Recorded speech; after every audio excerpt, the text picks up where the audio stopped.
If you're craving some delicious, soft, layered chapatis, this ghee recipe will give you an easy recipe that you can do any day of the week. Hey guys, I'm Chef Wainaina. Welcome back to my channel. Good to have you here as always.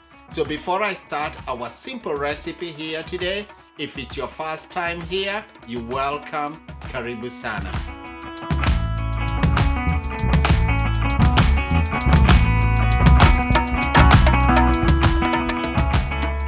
So for our soft layered chapatis here with ghee, I've gone ahead and measured 6 cups of wheat flour.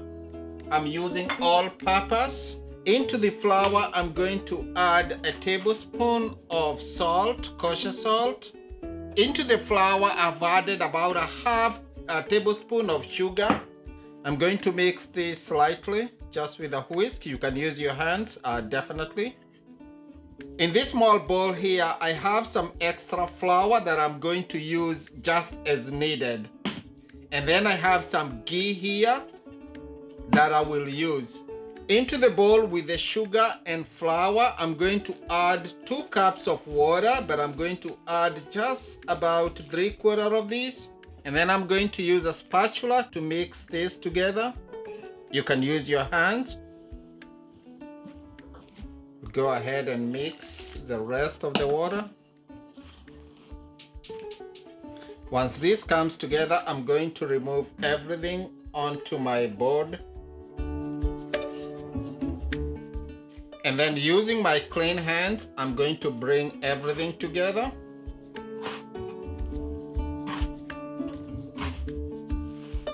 The key to chapati dough is developing the gluten. So you want to stretch the dough because that's what gives you the layers. So once this slightly comes together, I'm going to add the ghee now. I'm going to add about a tablespoon or so, or slightly more. And then I'm going to work this ghee into the dough.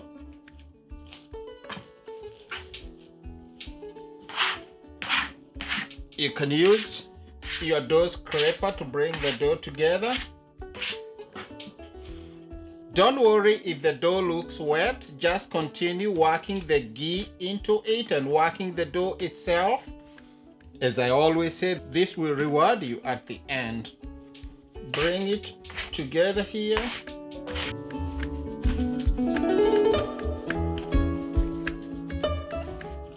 So after about 5 minutes of kneading, the dough comes together and it's no longer as sticky. Work it another 2 minutes. Bring the dough together, cover it with a plastic, leave it for about 15 minutes to relax. You can also use a towel, a kitchen towel. Once the dough has rested for about 15 minutes, you want to come back, remove the plastic and gather it. This is a good time you can use your extra flour if needed. Just knead it again, work it for another 2 minutes or so. So after about 2 minutes, as you can see, the dough is very soft, very springy. That's what you're looking for. And it's almost ready to start working with now. So using my dough scraper, I'm going to cut it into about 4 pieces.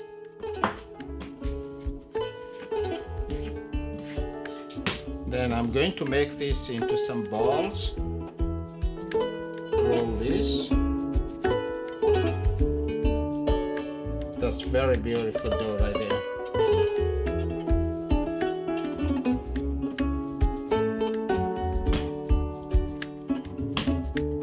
This I'm going to move into this small sheet pan here.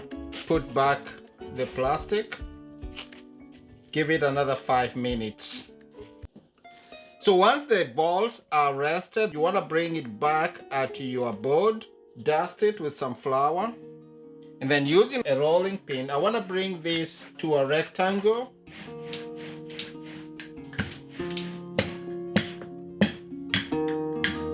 So I'm looking for a rectangle roughly the size of my board here, which seems to have worked here. So this is how I like to do my chapatis. I find it easier. So I have melted some of the ghee here, so I'm going to come with a brush and brush the rectangle with some of the ghee. At this point you can dust it with some flour. I'll just slightly dust it, and then I'm going to come from one end here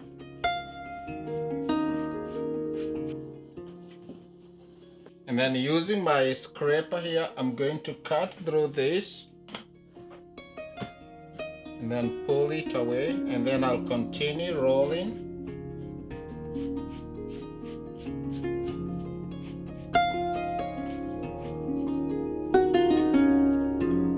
Cut, roll the rest of this,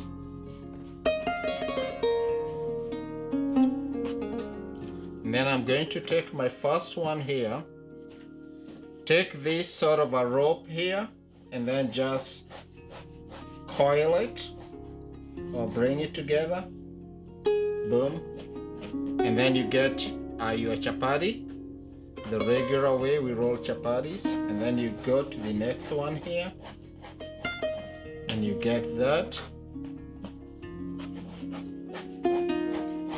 roll, you get that. So this will go to this sheet pan here that I have dusted with some flour, and I'm going to continue with the rest of the dough until all are done.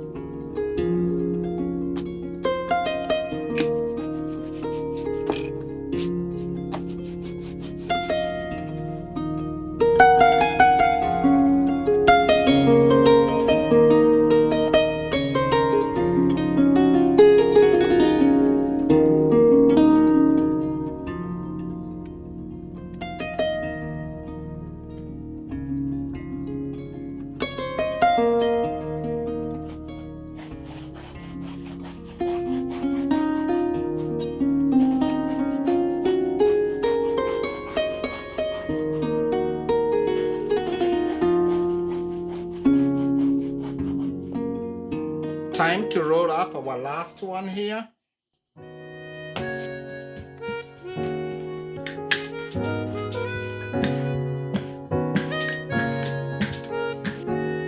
So again, once our rectangle is formed, go ahead and brush it with some of the ghee. So definitely as you work, your ghee will solidify, but that's not a problem. So just brush it with some ghee.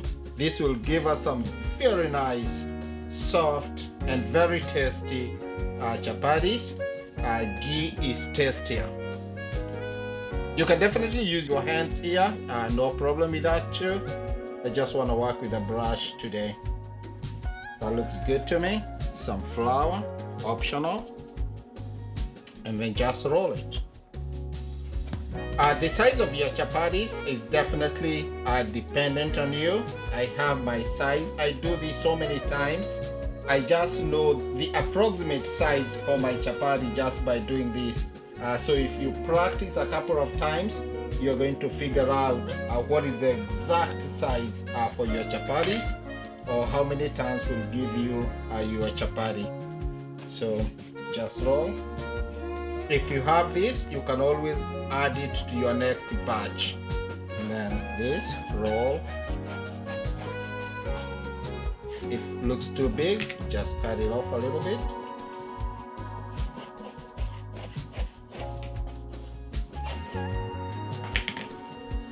So you can definitely roll this one up a little bit and make a small chapati for yourself. Test it while you're working. Bring all this together.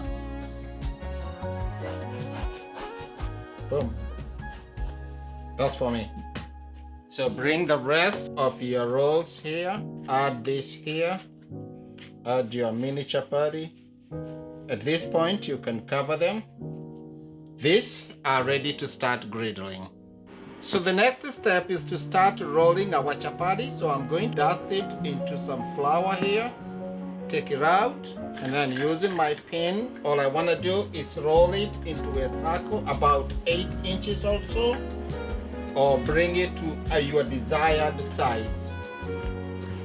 At this point, you actually don't need a lot of flour. The dough should be able to roll and form into a circle just nice and easy. But if you need flour, you can always add some, just a little bit like so. In the meanwhile, I have a pan that is already heating, ready to start cooking this. So that looks good to me. I'll put this aside and make another one. So dust. I'm using all-purpose flour. In my other video, I have 2 videos of chapatis. I get questions, people asking me if all-purpose flour is wheat flour. Yes, it is. That is just actually branding here in US, but it's actually wheat flour. You can use either all-purpose flour or you can use bread flour. Personally, I don't like to use cake flour. It tends to give me some dense chapatis. The other question I tend to get a lot is if the water that I use is lukewarm or cold. I prefer to use lukewarm, but definitely for me, it just doesn't make much difference if it's lukewarm or just cold. That is our third chapati.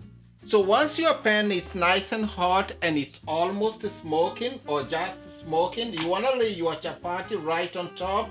This will take about 30 seconds or so. It's going to start bubbling and puffing.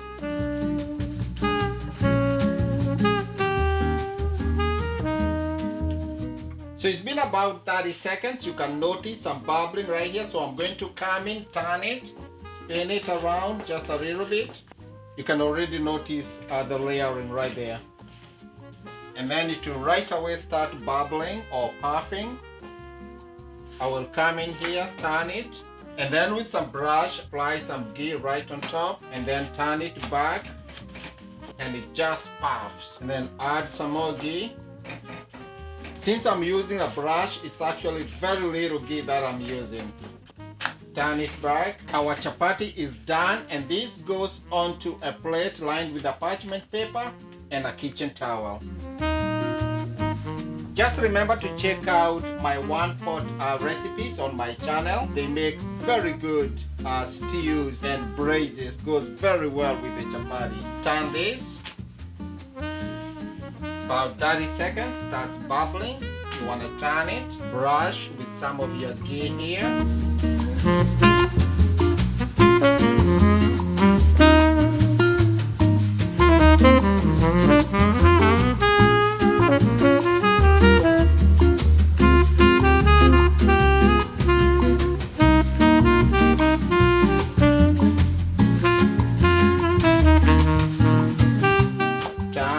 Beautiful. This onto our pile here, and we are done.